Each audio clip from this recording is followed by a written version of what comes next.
loading and unloading of passengers. Excuse me, Mr. Anwar El Ibrahim? Yes? Sir, we have an emergency message for you. What is it? Is this my Please wife? follow us. Is she all right?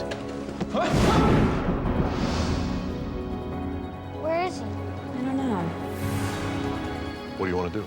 We can't hold him here. Put him on a plane. I imagine you were as surprised as anybody when you learned the facts about this kind of situation with Rendition. Was it something that you had any awareness of before this script was brought to you? I read about it in the paper.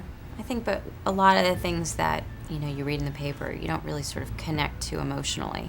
It's always about people, and you don't really hear the human element of it. I think it's a complicated issue. As a humanitarian, I don't think it's an appropriate thing to be doing. Politically, it's very complicated, and I feel sort of like the way my character feels a little bit, which is that if something doesn't work, you have to stop doing it. You have to stop using it. Basically, the government has authorized the transfer of anyone they think might be a terrorist to prisons outside of the U.S. Prison. Explain the phone calls, and we can all get out of here. I can't.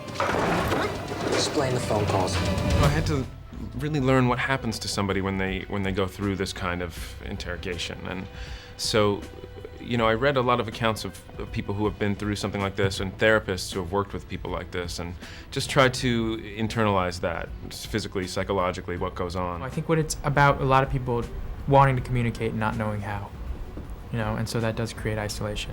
But I think what's important to know is that there is a way of communicating. And I guess in a way this movie is doing that a little bit. Mr. El Ibrahim should be brought back to the U.S. If he's guilty, try him. If not, let him go home. Honey, this is nasty business. But there are upwards of 7,000 people in central London alive tonight because of information that we elicited just this way.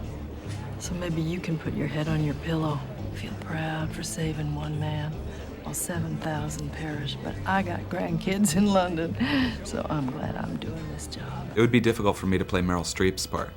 And it's a real tribute to Meryl Streep that she's able to play that part because I don't know, but I doubt those are her personal beliefs. But she articulates them better than a lot of people that actually hold them. She puts a lot of work into her characters and really knows what she's doing, and it's just an honor for me, really. Please don't walk away from me. You have my husband. Just tell me he's okay!